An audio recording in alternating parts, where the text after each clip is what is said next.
Imagine discovering that the quiet janitor in your town was secretly worth millions of dollars. Not 1 million, not 2 million, nearly $8 million, and nobody knew. His name was Ronald Read. He wasn't a CEO, he wasn't famous, he wasn't some investing genius on television. He worked ordinary jobs for most of his life, including as a gas station attendant, and later as a janitor. To everyone around him, Ronald looked completely average. He drove used cars, he lived in a modest house, and he kept his life simple. But Ronald had a habit that would completely change his future. And the craziest part? He never earned a huge salary.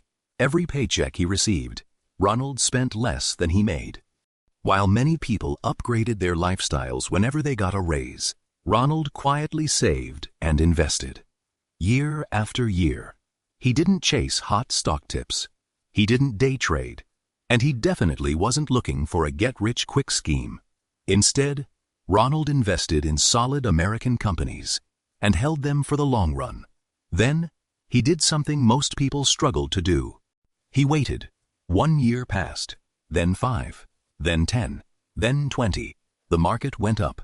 The market went down. There were crashes, recessions, and periods of uncertainty. But Ronald stayed patient.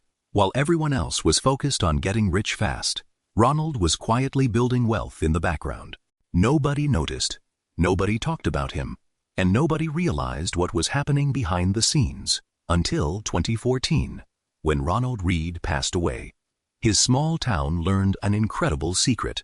The quiet janitor they barely noticed had accumulated a fortune worth nearly $8 million. The man driving an old car was a millionaire. The man living in a modest house was a millionaire. The man everyone overlooked had built more wealth than most people ever will. Not through luck, not through inheritance, and not by earning a massive income. He did it through consistency, patience, and time. Ronald Read became a millionaire, using a strategy so boring that most people quit before it starts working. And that's exactly why it worked. If you enjoyed this story and want more real stories about money, investing, business, and the people who quietly built extraordinary wealth, subscribe for more.